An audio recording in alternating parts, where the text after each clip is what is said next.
What's up, folks? We are live with Tell Us About Yourself with our guest, Cherie von Danish. Hey guys, what's up? How's it going? Yeah, and the co host with the most, the SRG mom. So, so how are you doing today, Cherie von Danish? Doing good. Doing good. This is my relaxing period of the day, so I'm pretty excited about it. All right. Well, see, so right away, there's always the high stress questions that come in, especially from Evil Ed. So, he definitely wants to know cheese or pickle, which is always a high stress question. Cheese or pickle like to eat? Like my preference? Hmm. Yes, yeah. I mean, there's also pickle is TJ Marconi's favorite food, and Yeah. Evil Oh, I Ed, know all about that. and and Or it's Evil Ed, pineapple. and it's Evil Ed the At cheesehead. So there's subtones to it. I'm gonna have to go with pickle only because I'm lactose intolerant. Other than that, Fair. cheese all the way. I mean, there's a dairy-free cheese now, which I guess is technically cheese in some No, way. no, we don't do front to that. humanity. That's sacrilege. Yeah, I mean, I've never actually tried it myself because I can actually eat real cheese, so I've never.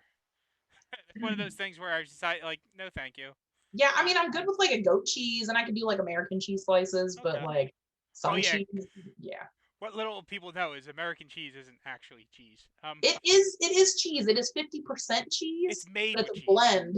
It's made with cheese. Yes, It's most of it's not yeah. cheese. It's not actually. It's not really a cheese Mm, because it's made with cheese. It's mm. actually processed, but most people don't realize that. Uh, Yeah, I think like if you, it's just not a real cheese. All right. So before we start talking about cheese for an hour, we got a lot of back to racks because Yasmin and Candyman are here. ooh, holidays. What's up? Back to Yeah. rack. And Ken Fouché would like to know what was your favorite faction to be in, and why was it the Forsaken? Why was it the first?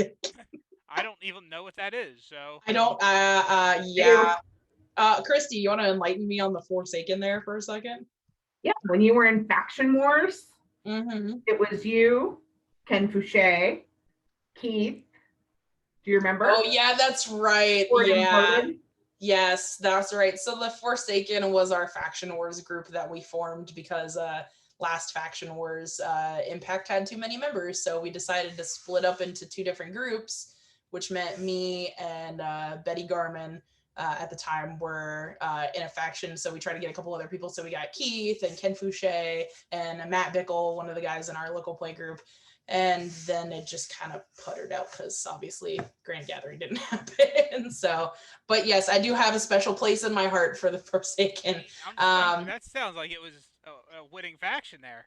I mean, yeah, I mean, Ken we had Fouché, man, Ken Fouché's amazing. I have lots of Ken love for Ken is on a Fouché. hot streak. Yeah. for real. The first time I met Ken Fouché was up at Rust Belt, and I'm sure he would probably know what event it was that I met him at. But I mean, we played against each other. Great guy, super fantastic. We did some sort of I did some sort of raffle or something like a year ago, and I raffled off I gave people cookies and stuff, so I got to send him some Okay. Christmas cookies, and so since then we kind of connected back and forth, and he's just great guy. Cookies are a Love him. powerful tool. Yeah, I they can can't get you in a lot of I doors. can't Let me eat them tell you what. anymore. I can't eat them anymore myself, but yeah, Yeah, I definitely Ken miss them. Ken says it was Plaid Saturday too in Louisville. there. Okay, all right. I was like, I knew it was an SRG event. I just wasn't sure if it was Rust Belt or if it was down in Louisville. Okay. Yeah. Let's see. The buddy building would like to know: would you prefer Woolsey the wolf or the rambling cat Sarah? I'm probably gonna have to go with the wolf because I'm not a cat person, and I love my dog. So kind of stick with those two. All right. And Evil Ed would like to know: what's your favorite thing to bake? Ooh, That's a good question. it's like I choosing really children. right. Luckily, I don't have any, so I don't have to choose. Yeah. I love patisserie. That's probably my favorite section of baking to do. So doing things like cream puffs, eclairs, tarts, stuff that takes a lot of fine tuning and a lot of focus. Okay. Um, I could just because you have a lot of really good standards, but then you can kind of add new flavors in there, and then just the execution. I have a professional chef background.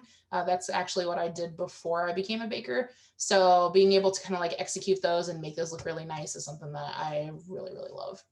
Yeah, me. I've always like, because I used to bake stuff around my house because my mom loves baking and things like that. And Mhm. for me, baking was always I liked it because it was more like a science.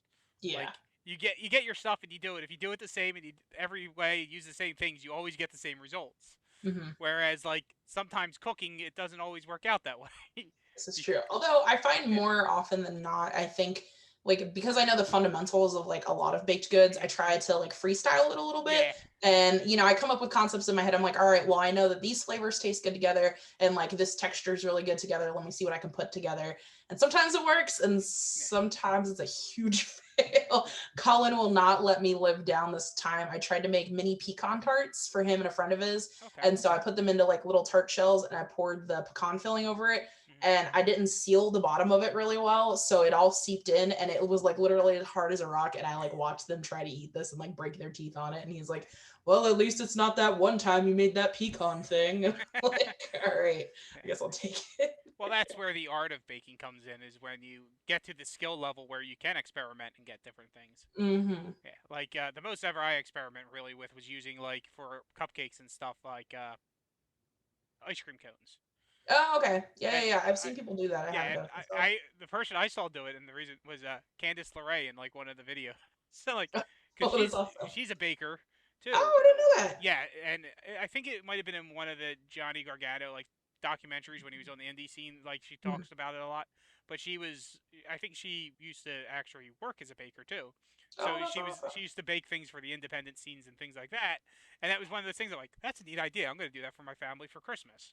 Nice. And then it's like, okay, and I mean, it came out well, but it's baking, so it was like, oh, it's just in a different type of dish. As soon as I got the timing right, it was fine. Just paying Nice. more attention than I'm used to. But And but and now, that's why I'm not a good baker. I just throw shit together yeah, and hope it comes out. And that doesn't really work for baking.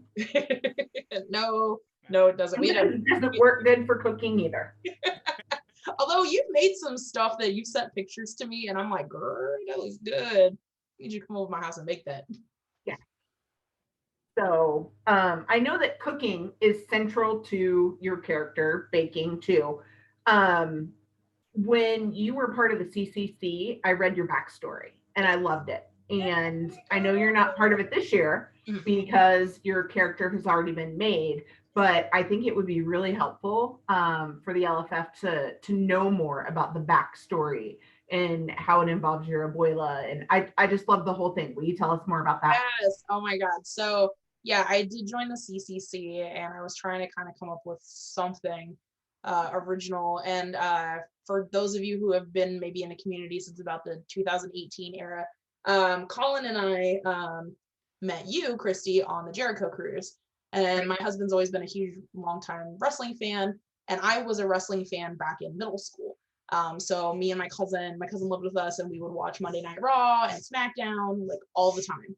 So I kind of grew up in the Attitude Era, and then after he moved out and went to high school, I kind of like fell off the wagon with wrestling, and I didn't pick it back up again until 2014 when I met Colin. So on our first date, he's like, "Well, I really like wrestling," and I'm like, "Define how much?" He's like, "I really like wrestling. Like I went to wrestling school, and that's how much I like wrestling." So, that's become something that's been part of our relationship. And when we got married in 2018, we went on the Jericho cruise, and that's how we found out about Super Show. So, for him, he was like, "I'm going to make a character. This is going to be great." And at the time, I was like, "Well, I want to make a character, but I'm not really sure, financially if I want to do this." So, CCC was a great idea. And when I was thinking about my character and my backstory, I really wanted to tie it in with my family. So my name, Cherie Von Danish, actually comes from one of my coworkers.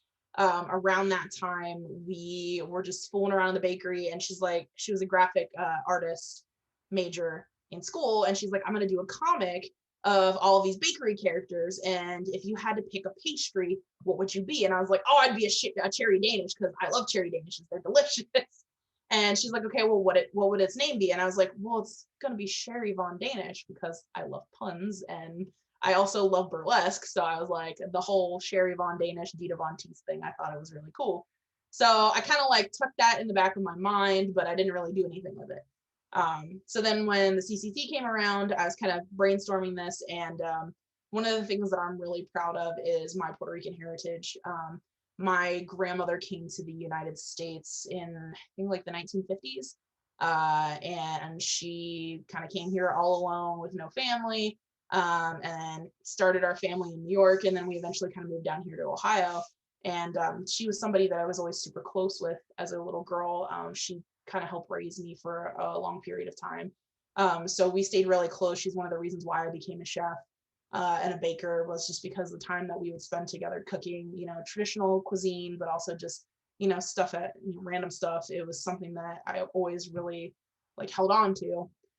So when I developed my character, I included her in there. So as part of that, I used her as kind of like a stepping stone to get into wrestling. So my character, really loved wrestling and wanted to become this huge wrestling, personality in the LFF. And I was going through culinary school at the time to pay for my wrestling training. And at one point, I have a tryout in the LFF, and I'm going up against Snake Pit, and my grandmother gets to come to the match, and she's like, beat the crap out of Snake Pit and do this and that. And she starts like throwing pastries and stuff from the crowd. So it was one of those things where I kind of used that as a tribute to her. She passed away in 2019. And I want to kind of connect those things together. So yeah, Cherie Von Danish, she can bake a good Danish, but she can also kick your ass. So I really like that. Yeah, no, that I love that part. Um, Especially your grandmother, your heritage, your cooking. Like, I don't think you could wrap up a character that perfectly, doing that.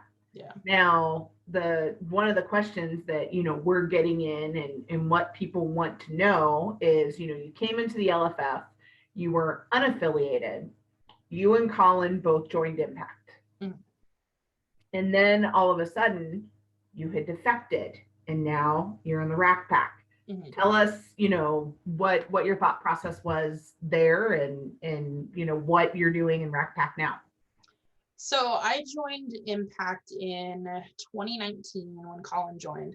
We met Chris Pagillo there for the first time and kind of hit it off with them, and they were discussing amongst themselves about asking Colin to join. And they asked me, hey, would you want to be a part of Impact? And I was like, well, I've not been in a faction before, and it'd be pretty cool to get together with a group of like-minded people and see how this whole faction thing works. And for a while it was great. The guys in Impact, past and present, were super welcoming, and girls too.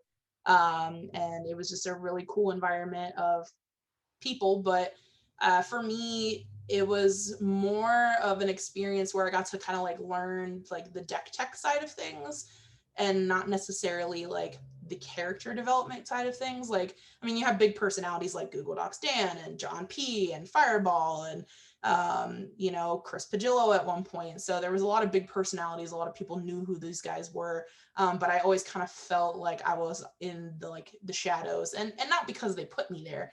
Right, just because, and not in a bad way. Yeah, no, not in a bad way at all. It's just, I'm very new to the whole card gaming thing. Again, that's kind of one of Colin's passions, so became my passion.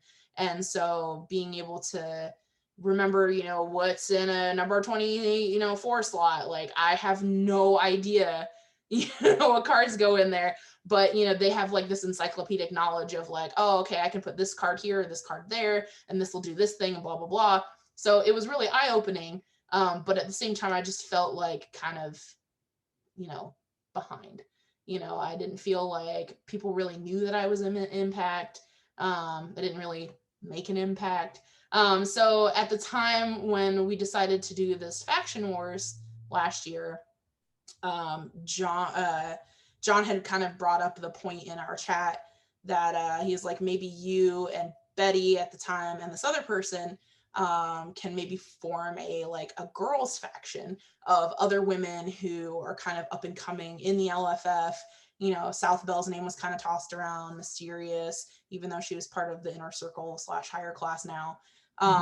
So we kind of talked about it, and at the time I wasn't 100% sure because I felt like I don't want to get pegged into that like whole like, oh, I'm a girl, so I need to hang out with all these other girls and do wrestling cards and dice, because I feel like in the gaming community, women kind of get shoved to the side in some circumstances, and they just kind of get pulled together.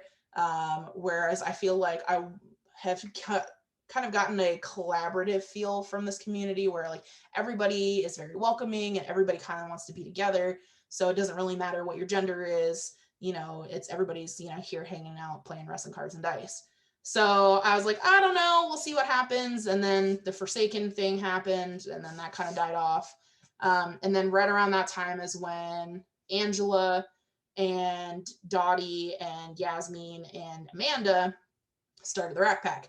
And Angela had reached out to me maybe about a month before I joined the Rack Pack and asked me if I was interested in joining their faction. They were going to start this all women's faction. And at the time, I was still kind of undecided as far as like what my role in Impact was and what I wanted to get out of being in the LFF.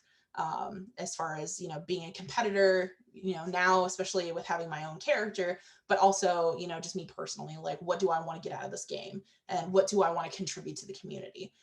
So I did say no at first, and I just kind of wanted to watch and see.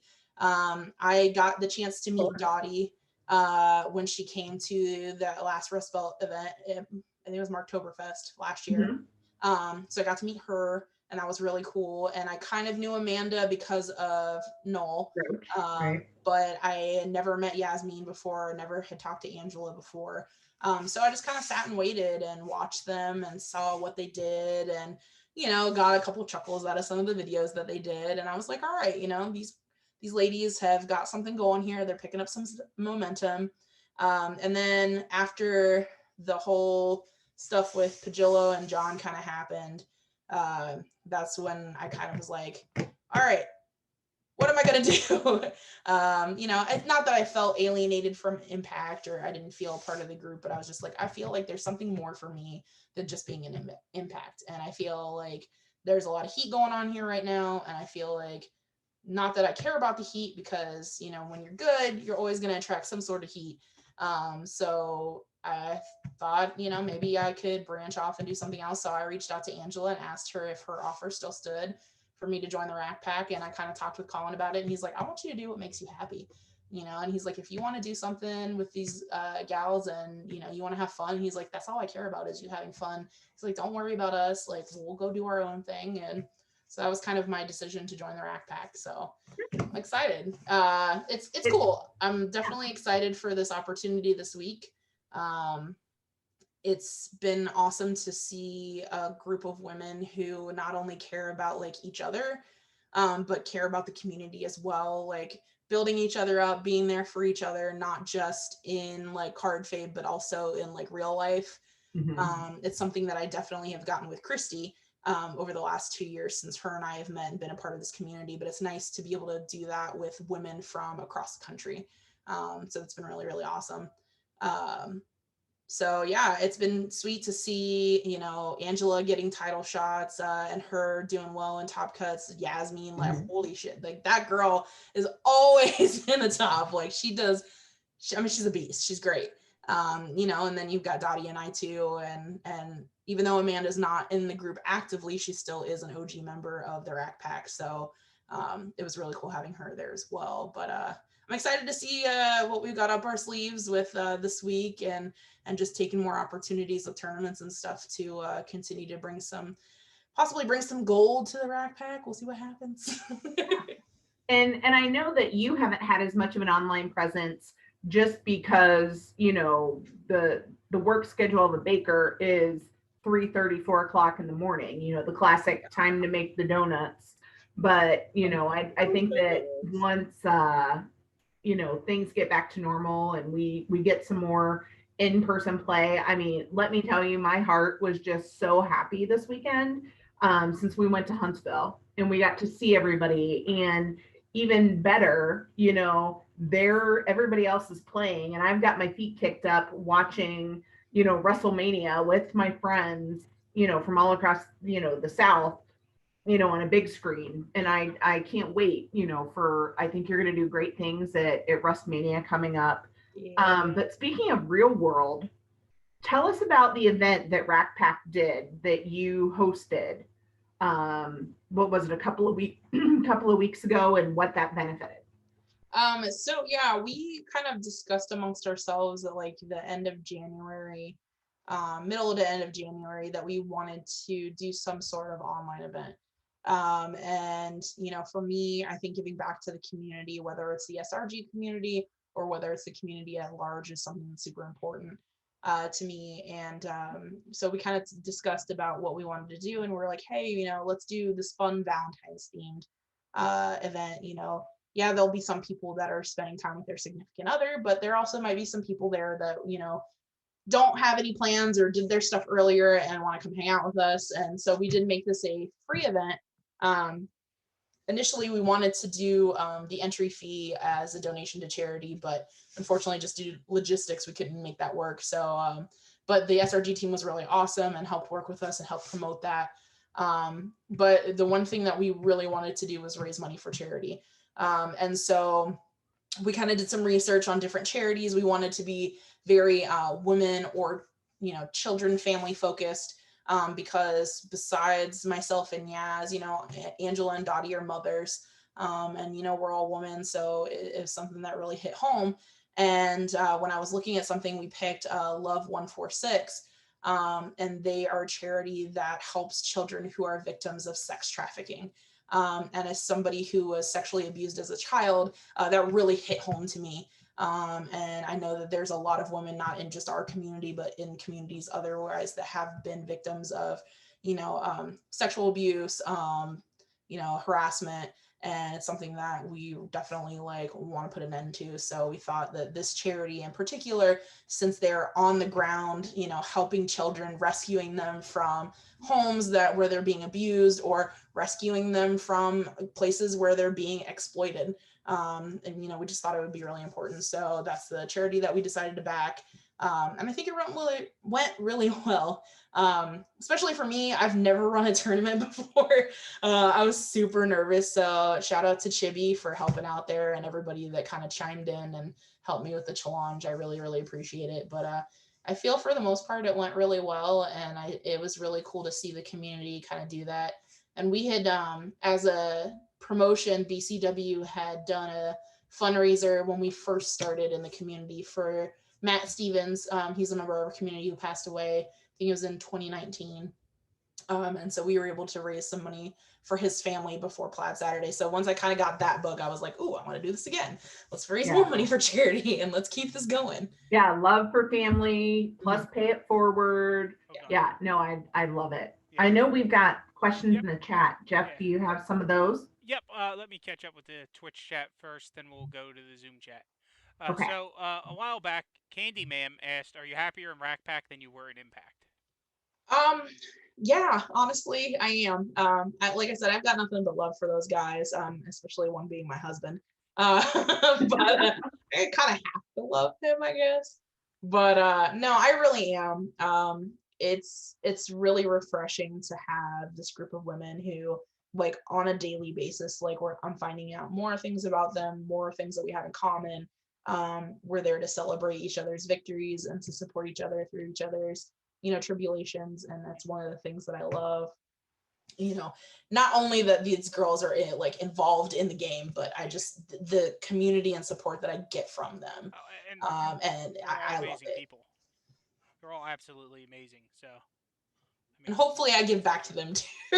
It's not about just me getting from them. Hopefully I have some role in their lives that I'm able to give back to them. All right. Ken Fouché, or as Dottie would say, Ken Fouché. Ken Fouché! Would like to know, how does your husband deal with your faction being the new hotness while Impact is old and played out? Ooh. Ooh. Ben's bringing the fire questions. I love it. It's caliente up in here. Let me tell you what, Essay. I don't know. No comment. I don't know. We don't really talk about it. I mean, he'll chat with me occasionally on what's going on in the Impact chat, but since I left it, I kind of don't really know what's going on with him. But Makes sense. yeah, we'll just I am the cuter, sweeter Simon. I just gotta say, so we'll just leave it at that. Neil, we call Neil Nealon the older, more handsome, Nealon. So I guess you can be the cuter, sweeter, part of the Flores Simon family. Maybe that's why Matt's Matt Pineapple now, so he doesn't have to be the downplayed anymore. Ooh, When he's getting the cuddle. I didn't think about that. Evil Ed mentioned his favorite thing to bake is Rocky Road brownies. That's now I would want to know if he put graham crackers in there at all, or if it's just the marshmallows. That's a texture thing, and sometimes it could come out good, and sometimes it could come out really, really bad. The collector, Evil Ed, thank you for the sub to the collector, who is saying he doesn't know. He thinks Colin is kind of cute. So. I mean, I wouldn't be with him if he wasn't. Let's be honest here. It's the beard. He was baby faced and had a little goatee when I met him. Yeah, I've seen pictures. Yeah. So he's like, what do you think about me growing a beard out? I'm like, please, for the love of God, do that. That would be great. Except it just doesn't connect right here. So he's always like nice and soft, and sometimes I'll be like, ooh. Babata points out that you are his favorite former member of Impact because you Yay. are always too nice for the group. Aww. Dave Maris said that all the time. He's always like, Sierra, he's like, why are you in Impact? You're too nice for Impact. I'm like, I know, but I gotta try. Schmidt said you were the coolest person in Impact at the time. Bombata was second to in his eyes. Ooh. Yeah. Thank you. But Bombata does say he is still upset at you for switching a generic instead of the winner's circle. I actually, no offense, Chris, I love you dearly, and you are the inspiration for Cherie Von Danish's character. I modeled my gimmick and stuff after Italian Bombadas, but I don't play Italian Bombata anymore. Yeah. Sorry. All right. I like my character better. Much love for the SRG mom, as always, when she's on the show. Yay! So we do have a question from inside the Zoom. From Generally Wong, and he would like to know, what goal do you think will reach the Rack Pack first? It's gonna be the Underworld title. Let me tell you what, this weekend is gonna be brutal, but I'm gonna come in there, and I've got a lot of really tough competitors, and I think that they're gonna underestimate me because I don't have that online presence, because I'm not there all the time. We'll see what happens, but I'm gonna get in there and I'm gonna win that match, and then I'm coming after Peppy. Yeah, I know at least one person in there that will definitely not underestimate you. Oh, who's that? Practicite. Oh, yeah. Jeremy Steigerwald will not underestimate you, and I will constantly message him to remind him not to. Thanks. Maybe I shouldn't have said that, because now they're gonna be like, Cherie Von Danish. But he does watch the show, so he'll have heard it himself. The rest of them, I don't think they do. Yeah, he needs to tell his friend, the Lucha Maniacal Uber Star, that every time our friend comes over, he calls our dog the Pucha Maniacal Scoober Star. Like every time he sees him, he's like, it's the Pucha Maniacal Scoober Star. And it always makes me think of him. So yeah. That's awesome. Yeah, I mean, Uberstar's not really his friend. He did send him, I think, this weekend to a local medical facility. Oh. The last day of it. Yeah, him and the collector helped with that one. Oh, I did not know that. Yeah. All right, Ken Fouché would like to know, who are you most worried about in that match? Honestly, I don't think I'm really worried about any of them. And it's not to say that I'm not taking the competitors seriously. Mm-hmm. I mean, these are all great guys, but I mean, I've met Eddie Fury once. I've met Practicite once. Other than that, I don't know any of the other competitors at all. Like, I've never met them. Who are the other competitors? Yeah, I don't know. So I know Vic Vandal. He did a promo recently. I would have to look up his promo. Myself, Practicite, Eddie Fury. Is Micah Swafford in it? No, I believe he's just challenging for the Deep South. And Okay. Yeah, he's Deep South. Okay, and then there's two other people who I'm not super familiar with, and I'm sorry, guys, that I'm not familiar with you. I just, there's a lot of people in this community, and I just don't know everybody. I mean, if they were more important, people would remember them. Oh, that's a burn. That's a truth burn. It's true, the but problem it's a is burn. I have no clue. I don't remember who they are at all, so that's even worse. So I could be making fun of someone I actually like. Yeah. I mean, I'm definitely, I'm sure they're great competitors because they would not have been chosen for this claim to throne if they weren't. So I'm definitely not going to discredit them, but I don't know them. Yeah, I'm trying to. Bombada said Johnny Eldorado's in it. Okay. I don't know who that is. He's okay. I mean, yeah, Johnny Eldorado, great guy. So there should be someone else in it, right? That's, Yes, I think we're only at 5. I think there's supposed to be 6. Yes. I know it's not me. Oh, darn it, Christy. Yeah, definitely not me as well. Let's see. Jeremy. Johnny Eldorado. Oh, Gropack. Oh my God. Oh yeah. Okay, I've met Gropack before. I know him. Oh man, I can't believe we forgot Gropack. I'm sorry, Gropack. Oh man. I just never see you. You know, the thing is, he saw this coming and he didn't bother to jump up and tell us it was going to happen. So that's all on him. So he's probably the one everyone's going to forget in the match. Oh, that's sad. It's fine. He is the best at teaming up for breakout roles. I've played against him. And by that, I mean every time I've played him and seen him do it, he has always failed to help someone break out. So yeah, I played against him and Loudmouth, or him and Loudmouth, or him and Dan at Gen Con, I think it was, for the tag team event when Colin and I tagged. So I played against him before and lost, but let's not say that that's going to happen this weekend. We're going to keep this winning train rolling. Yeah. Let's just keep going. Oh, the collector pointed out that he didn't even watch Chris Pate's episode, but he made sure to come in and see you. Oh, is it because you're on one of my finishers? No, he loves us. I got to spend time with him this weekend. So my favorite. Oh, sorry, guys. My favorite Sean Loeb moment was Gen Con 2019 when I beat him for the 24/7 title. We sat on the floor in the middle of the convention hall, and I was like, "Oh, hey, you got the belt. I'm gonna play you." And I think he was playing David Starr, and I was playing Vampire Bastet. And it was just a really fun match of like Collins just chilling on the floor. And then after I beat him, we just played a couple more games. And I was like, all right, my leg's asleep, so I gotta go. So that was one of the reasons why I picked him on my finisher art. Yeah, he says he has your deck built, but it feels weird playing that finish. Because it's you. So speaking of cons, you've been to Rust Belt. Yes. You've been to Plaid Saturday. You've been to Gen Con. You've been to Origins. Yep. What's your favorite? And I guess as a follow-up, are there any that have been announced or that have happened that you had serious FOMO that you missed? I honestly have to say my favorite was Grand Gathering. Yeah, I got one. Yeah. Grand Gathering was my favorite, I think, because I got the opportunity to meet a lot of different people in the community. It was just a blast. I cannot wait until we have the next one, COVID willing. But it was really great. I felt like I got an opportunity to meet, tons of different people from all over the country.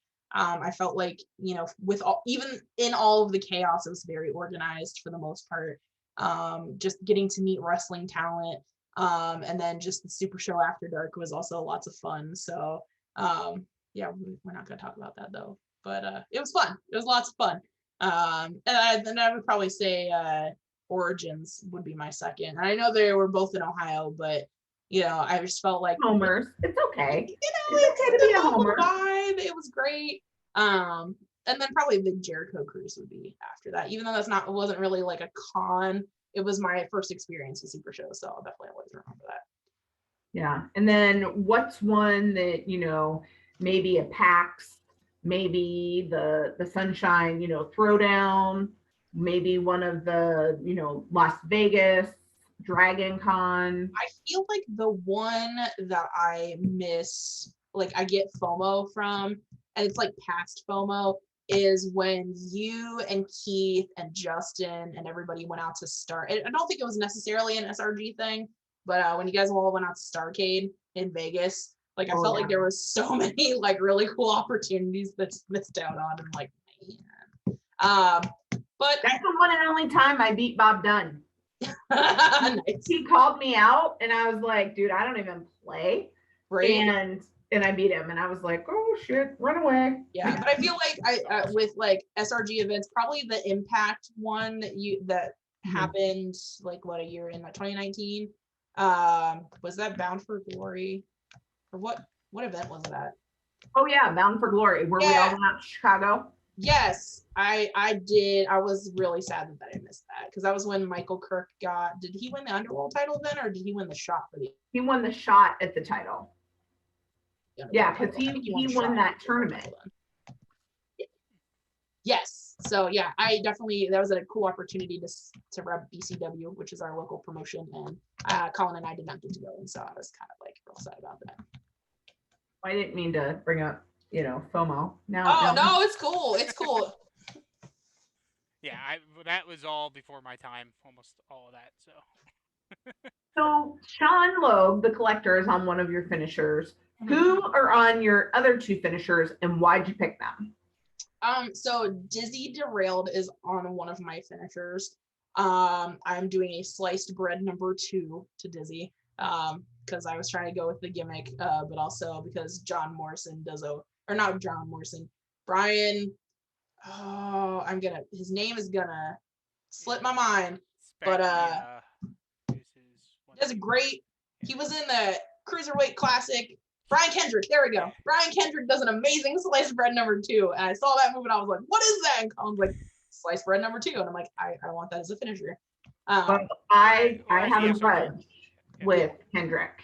Do you know why? Why? Because he's the one who trained that aberration Eva. Remember, she was all the red hair. Yeah, he's the one who trained her. Yeah, eventually. He wasn't like originally trainer, but yeah. I just blame him. Yeah, it's easier. But for people in the crowd, in the SRG universe, a sliced bread number 2 is apparently also a Spanish fly. If you go by the card number 17. Yeah, I knew it was also called that, but I'm like, I'm gonna go. It isn't in real wrestling, just in the SRG universe. Right. So I picked Dizzy because Dizzy was one of the first people that had reached out to me in the community, like once she had kind of joined the community, and I had a good rapport with her, and she had asked me if I wanted to do some stuff with her, which unfortunately ended up not working out, but she just always is super cordial with me, so I picked her because I wanted to have a female competitor that I did some of my moves to. And then the other one, which is on my grapple finish, the rolling pin, is Poco Loco. And I picked Poco Loco because, one, my Puerto Rican roots, but also Rafael Rosario, who's the artist that did Poco Loco, is also the artist that did my character, and he's a family friend of ours. He and Colin have known each other for like 17 years. And he was the first Puerto Rican that Colin ever met. So when Colin and I met, then he was like, "Oh yeah, I know all about Puerto Rican culture and cuisine and all this." I'm like, "What?" So Raph comes over to our house every week, and he and Colin and another one of the guys that comes over to our house, Matt Bickle, he's in our promotion. They did a wrestling role-playing game for like 10 years. And Poco Loco was one of the characters in that, which is why Matt created Poco Loco. And I kind of wanted to like bring that full circle by putting him in my art. Oh, that's cool. Yeah. That's also where the zombie character came from too. Colin's had that character for like, I want to say like 20 years now. Yeah. He's been working on that character. So when you and Colin team up as a tag team, what's your tag team name? It's either the Cake. Right now we're sitting with the Cakewalkers. I like that. Okay. We have been called Team Zombie Cakes before, but I think we're more leaning towards the Cakewalkers. Yeah, I like Cakewalkers. It rolls off the tongue very nicely. So this is a question kind of, that hit me. Mm-hmm. You're so nice. You were so nice in Impact. But if you had to create a feud or call somebody out in the LFF, who would it be? Dave Marisak, hands down. You're gonna call it Dave Murashurashak? Yes, because, and I'll tell you why. There's some history here. So the first time I ever came to Rust Belt for any of their tournaments, for whatever reason, I don't know why he got it in his head, because this is totally not true, and he'll tell you otherwise. He thought that I cheated or something, and just like started calling me a cheater for no reason, just to like push my buttons, because I'm very much of a like, I tell it like it is. I'm very honest and upfront with people. So anytime somebody like brings my character into question, I'm like, no. You're not gonna tell me about myself. I'll tell you about yourself. So it's been kind of a running joke for the last like 2, almost 3 years now. And I'm like, you know what? I'm finally over it. Because every time that something happens and I get brought up in there, he's like, well, Cece's a cheater. I'm like, no, I'm not. And now my husband starts to do it and other people in our group do it. And I'm like, So yeah, Dave Marisak, I'm calling you out. Rustmania, you and me, woman Imano, we're going to fight it out. Yeah. Yeah, and hopefully he loses because he deserves it. Because that's not cool calling people cheaters. Right? It's not. Right. It's not funny. The greatest cheater in the game was Eddie Guerrero, and I mean, he is one of my favorite wrestlers, but I'm not a cheater. Fair. Yeah, and when Sierra says that she tells it like it is, if don't ask her if these pants make you look fat, because she will tell you, yes, they do. Yeah. And I appreciate it every single time. I really wish it was. I really wish it was my pants that made me look fat and not my actual fat. But it's true though. I mean, people say I'm really nice, and I greatly appreciate the compliment for sure. But there's a side of me that's very honest but very blunt, and I try to be very kind when I'm being honest with people, because I know that some people can take it the wrong way. But when you get to know me, like, I'm kind of mean, but in a nice way. I'm like, I love you, but you did this wrong. there's nothing wrong with that. That's pretty much East Coast mentality for a lot of people in the East Coast, where Right. it's you can say the nicest things and just be really mean when you do it sometimes, but like you're doing it because you're nice and you're trying to help people. It's just right. you're I direct. mean, my family's from the Bronx, so Yeah. I mean, I kind of get that New York thing where I'm just Yeah. like, Yeah. So, yeah. Sorry. So other than Cherie Von Danish, who else do you have built to play right now? Let's see. Well, I don't have a whole lot of decks built right now, but I did have Italian Bombata built, and he's still kind of built. He also has been taken apart for random other stuff. So he's kind of a Franken deck right now. It was one of the first decks that I ever played, and again, like I said earlier, I kind of modeled my gimmick off of Bombata's gimmick, because I like being very like toolboxy, where I can kind of look for the things that I need. That's the way that I like to play. But I have Scarlet Graves built. I really like her a lot. I also have the Director of Operations built, because I do like playing technique gimmicks. And then my favorite deck so far, besides my own that I am currently the developmental champion in BCW, is Finland's deck. Shout out to Anthony Puerto.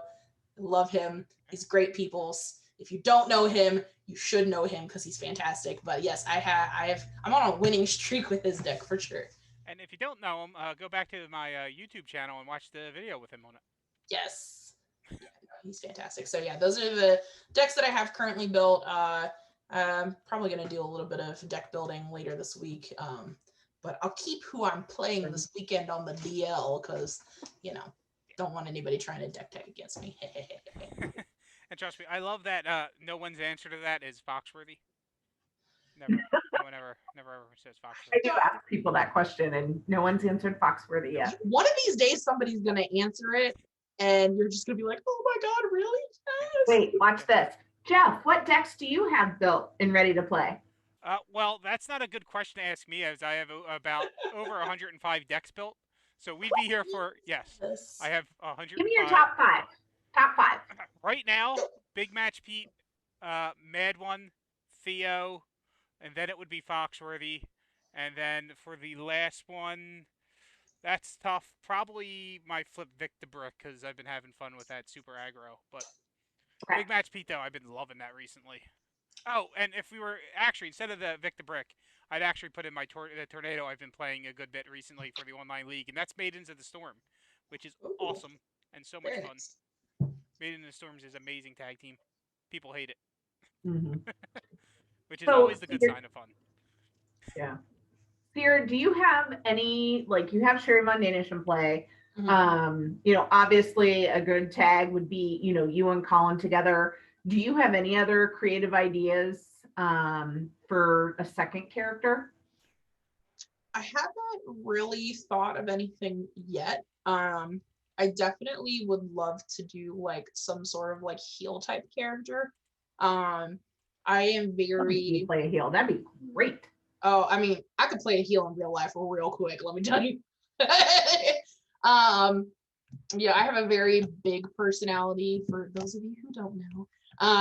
And I really gravitate, especially in wrestling, I gravitate to like very strong, independent women. So I feel like taking that and then almost doing maybe like kind of like a Rhea Ripley-ish character. Maybe not the same, but like something along those veins of like not necessarily like the typical like bad girl character, but like just strong, knows who they are, and is just here to whoop on everybody. Like And don't doesn't even take anything from anyone. yes.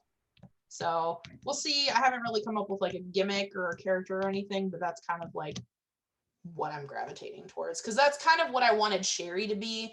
But Cherie's kind of morphed into this like very like she's strong and she's sweet and everybody loves her and she's gonna kick your butt. But that like kind of grittiness, I don't think Cherie exudes that, even though I exude that in my personality. So maybe that's something that I kind of want to like come up with in like my next character. I love it. Yeah, And then collectors going around saying that you do go around striking innocent collectors. So. Well, especially if they bill collectors, let me tell you what. Well, I pay all my bills on time. what entrances are you loving right now? Well, see, I am a good old standby of the director of operations entrance. Recent hand Oh, size? yeah, it's just one of those things where a lot of the decks that I'm playing currently benefit from a bigger hand size, especially my own character. So I'm able to get through my deck pretty quickly. So it's nice to be able to have those 2 extra cards. I did use Combat Clan at one point when I was playing Combat Chris before it got like errated a while ago. But I am interested to see how the new Rack Pack entrance does with my character. So we'll see. I'll have to play I that have one of later those on. for you. What was that?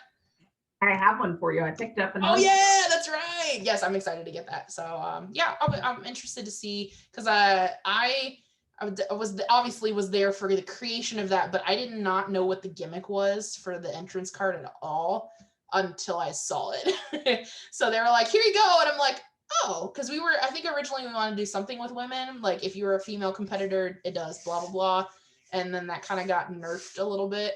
And then I didn't hear anything about it until it went to print. So then I was like, oh, okay, I guess this is what it is. Cool. That works for me. Yeah, Angela's pointing out that none of you knew what it did because everyone forgot what it did. So it was a surprise for all of you. Hey, it's all good. It is a very good entrance card. Yeah. It is. It's very good. Very powerful. So I mean, eventually I'll get my hands on a copy, Yeah. but and it's actually one I'll probably actually use. Yeah, and for Which is all of good. the people that are going to WrestleMania, which I know is a limited people, if you get the entrance card before you come, all of the members of Rack Pack will be there, and I'm sure all of us will sign it for you. So make sure you get those in. Also, get the throws cornbread from the crowd card. If you have it and it's blank and you're coming, bring it, and I will sign it for you.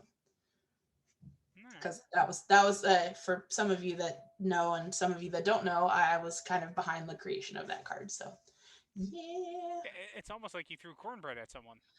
I mean, I didn't throw cornbread at somebody. Sammy Callahan threw cornbread at somebody. It I was your just cornbread. provided said cornbread, and it wasn't even cornbread. It was Amish friendship bread, but he decided that it was cornbread for some whatever reason and threw it at Tim Gunn. Or yeah, Tim Gunn was it? Yeah. at Plaid Saturday, and he was like, "I'm eating cornbread," and just throws it. And my little fangirl self is like, "Oh my god, a professional wrestler is eating my food and then throwing it in the parking lot!" Ah! So it was a good moment. I was glad I got immortalized by Steve. Thanks, Steve. Yeah, that is weird because Amish friendship bread doesn't really look like cornbread It does not. because it's I cut it into vacuum. slices, so I'm Oh, thinking okay, maybe maybe. he got like the end of it and thought Okay. it was cornbread. Yeah. Or banana nut bread or something. Yeah. Yeah, because that's kind of my thing. Not only the Cherie Von Danish gimmick, but I love hospitality. It's one of the reasons why I became a chef. It's one of the reasons why I've been in the industry for 15 years now. I love using food as a vehicle to make people happy. Whether it's, making them something sweet for their birthday or making them dinner to make them feel better. Like, it's a way for me to show love to people. So every time I come to a SRG event, if I can, I bring a baked good of some sort, so that way everybody can share and everybody can have a good time. Yeah. Bambata is mentioning that he loves your cannolis. Thanks. Oh, I bring them to you every time I see you, Chris. Yeah, everybody has a different love language. Mine is when the frequent flyer vacuums. That tells me he loves me. But with Sierra, she definitely, shows people she loves them with food. I mean, And if anybody hospitality. wants to come to my house and vacuum my floor, I will love you forever. Because He that's is at my your love. house. That's how I feel Go love ask is him. when people do things for me. Like when they are like, "Oh, I'll unload the dishwasher." I'm like, "Oh God, oh that's amazing, thank you." Because I hate doing the dishes. Yeah. Hate it. For all you So guys out there, you can realize sometimes it literally is the simplest things. Oh my God, yes. Like, I think that our society has made women a lot more complicated sometimes than we really are. It's like, look, we do a lot of domestic stuff, but if you just step up and help out every once in a while, like, it's amazing. It really is. Like, Colin made me dinner one time a couple months ago, and like, without me even asking him, he just did it. He's like, "I want to make you food. Here, I made you pretzel crusted chicken." And I'm like, "Oh my God, I love you. Oh, this is amazing." I mean, yep. just for somebody who never cooks, it was pretty good. So he Yeah. did a good job. That's always good. It's always good when it's done right too. Like, Oh, so I guess it isn't just the simplest things. It's the simplest things and done right because it's yeah. great if someone says they're gonna vacuum, but if they like only vacuum half the floor, not as great.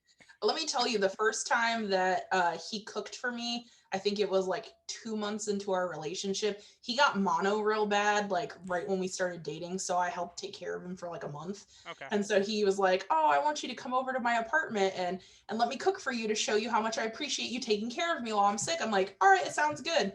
I kid you not, I walked into the house and I instantly could smell that something was wrong. And so I walk in and he's gonna kill me for saying this. I love you, Colin, by the way. It was the meaning that counted, but I See if he walk in gives and I'm me like, my shit back. something smells weird, but I'm just gonna go with it. And he made this like cheesy pasta dish with chicken. And we sit down and we start to eat, and I'm like, something don't taste right. But I'm gonna eat it anyways because one, my mom told me that you just eat whatever somebody puts in front of you and you don't complain. And two, he just showed that he loved me by cooking for me. And so I'm not gonna sit there and insult him. So I eat the food. Within an hour, I'm in the bathroom and it's coming out of both ends. Only to find out later that the cheese that he used for the pasta had expired 3 months prior. And he didn't know because he had been so sick that he didn't get to go to the grocery store. So he just pulled whatever he could out of the fridge. I got super bad food poisoning. No one ever Nothing liked says I love you like food poisoning. Yeah, I mean, Oh, to be fair, I thought it was gonna go with undercooked chicken, and I was oh like, no, oh my god, that no, the chicken was great. The chicken yeah, was cooked perfectly. Like he bought it the day before, so the chicken was great. It was okay, again, I'm lactose intolerant, yeah, so I'm like, oh yeah, it's shells and cheese. It's fine. I'll be fine. No, no, I was not. yeah. Expired food, not the best. Oof. So I wanted to do something different. So when I was at Huntsville this weekend, Mhm. I would sit people down and do a real quick, ask them 3 questions. Okay. So it's kind of rapid fire. Cool.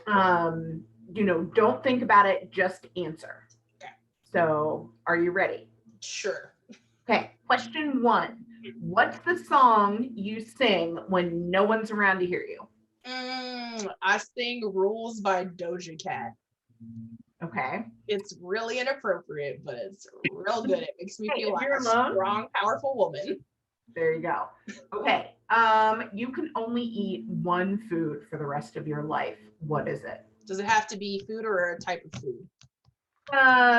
Just food, like Italian or sushi. Oh, Or it would be Puerto Rican food, hands down. third question. COVID, is not going on. Where in the world would you travel? Oh, that's a good question. I really love going to art museums, so I would try to hit up every art museum I haven't been to, like New York, Chicago. I would love to go to the Louvre. I would love to go to the National Museum of Art in Washington, D.C. That's just what I love doing that. Jeff, do you have any other follow-up questions for Sierra, Cherie Von Danish? I don't see any in the chat, but we do got about 4 minutes left in the show. 5 minutes left in the show. We were too busy to actually get to the 20-minute warning like I usually try to. So if people want to get fire off some questions in the Twitch chat or in the Zoom chat before we go, that would be nice. It's going to take a minute or two before they respond. Right. Because Sierra, do you have any questions for Jeff or I before? I always like to turn the tables and say, what questions do you have for us? So I know this from you, Christy, but Jeff, what got you into Super Show? All right. This is every week. Because this is the question I answered last week for Mike. Oh, really? Okay. Yeah. But for me, it was I was a fan of the Sweets. Okay. So Tyler Breeze, Sean Spears, and Corbin, and their podcast thing. And some guy was trying to get his roommate into the game. So it kept popping up like the Uber Star and stuff like that. So Practice Site was always talking about the game in there, and I went to PAX Unplugged 2019, and a lot of my plan, because of life issues, my plans fell through, and I ended up like just spending the days like running around, like just checking things out instead of playing RPG games like I would have. And I met up with people who are fans of the Sweets, and New Jersey Coffee Junkie was one of them, and she plays Super Show, and she told me like, oh, go check out their booth, and I'm like, maybe if I have time. Yeah. And then I checked out the booth. John Calais insulted me pretty much first thing, and then I fell in love with the game. He did that to me too. Yeah. And when I met him on the Jericho cruise afterwards, when Colin and I went back to our room, I was like, is this for real? Because he's kind of a butthole. And then when I got to know him, I was like, oh no, that's just John in character. It's cool. Yeah, it was great because he went back because first thing he started was talking. Well, I was wearing Johnny Gargano hat with his symbol, the red that like you could like get for a limited time at like Lids because it was a custom created hat, which apparently they don't really do online anymore. And he's like, "Oh, that's a stupid hat." I'm like, okay. Cool, I'm like, I thought you guys were supposed to like, and I had like the sweet shirt and stuff like that on, and then he started talking trash about Philly, and then I found out quickly he was a Vikings fan, so I kept pointing out the result of that championship game of the Eagles versus Vikings. Skull. So we started going back and forth with things like that, and it was great. And nice. I love the GM. That's why we're great commentators together. Because it's one of those instant give and take relationships. Mm-hmm. All right. So it doesn't look like people are coming in with questions. So we got any final thoughts for the last couple minutes then? For anyone? Anybody? I just thank you guys so much for giving me an opportunity to kind of talk about myself, but also just my journey here in the LFF. I really wanted to do this. I remember Dustin had asked me back when we were in Impact together, and I just kind of never got around to it. So it was really cool when Christy reached out last week and was like, "Hey, do you want to do this?" I was like, "You know what? It's about time. It's about time for me to do this." And it's just perfect timing with this weekend. So very thankful for that. Yeah. The show, it's funny with Dustin because Dustin always told me he didn't want people to, he didn't want to have to ask people to be on the show. He always wanted them to come to him, and that he did it. And then I found out like after he left and we've been filling in for him that like, no, people really want to be asked because they don't think they're welcome until you're asked. And I'm like, yeah, okay, I didn't really realize that. Like, that was all Dustin's thing. So it's. I kind of like the way it's going now, especially with Christy and everyone getting in guests that like I don't really know well. So I learn things, and it gets a bigger community, and there's a lot more people in the community that know you over me. But like for me, learning things about you, it's awesome. It's awesome. Yeah, And it it is helps a pretty lot. cool. So I appreciate it. Like it. There All right. is one question in the chat that is Yeah. very important. Okay. Yeah. I thought we were. Pineapple We almost got past that this show. or sheep? Oh, I already told Kirk Polka it's cake forever. Like, the two of them can go fight somewhere else. It's baked goods and sweets forever. Oddly enough, it was the collector who Yeah. asked. Ah, okay. Wasn't Yeah. even Polka. Yeah, well, he's looking out for the dangerous wool order there. Yep. Yes. No one had asked Polka's question, so. You know what? But Polka knows that anytime that I go down there for Plaid Saturday, I always am going to show up in my plaid. So, got to represent. Yep. Yeah, no one ever shows up anywhere in pineapple print. No, I mean, I'm drinking some pineapple right now, but that's about it. Yeah, and I'm sure if you had some sheep, you'd be eating some sheep too, because No. sheep is good to Yeah. eat. Well, I'm like, I "Hey, some actually in don't the like it, fridge." but I don't like pineapple either as food, so I wouldn't eat either of them. Sad face. All right. So before we wrap the show up, since I actually do know who next week's guest is before we actually this episode ends, next week we are scheduled to have a fun time with Mr.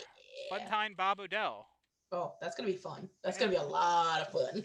And next week the co-host is going to be Candyman Angela. Ooh. So Oh God. Candyman and fun time on 420. Yeah. What did you guys do? Oh my gosh. It's that's gonna be a mess. yeah. Well, it's gonna be a fun time. Right. Yeah. Just keep it clean for the children, okay? Well, so my channel is actually marked mature for adults. Oh So man, I've been censoring myself this whole time. Oh yeah, no, I'm sorry, you just didn't like have a to. sailor Yeah, in my day-to-day life. Yep, you can. You can get all the profanity in you want. Yeah, this isn't the SRG one where there's bits or anything. We let anything. Like, hey, we have the collector on here on Got Next like every Friday, so things come out, especially when he rolls bad. Yeah, it happens all the time. All right. So thank you, folks, for watching. Thank you for my co-host, and thank you, Sierra, for coming on the show. It was a great time. Welcome. I love it. And we'll catch you all next week. Bye, guys.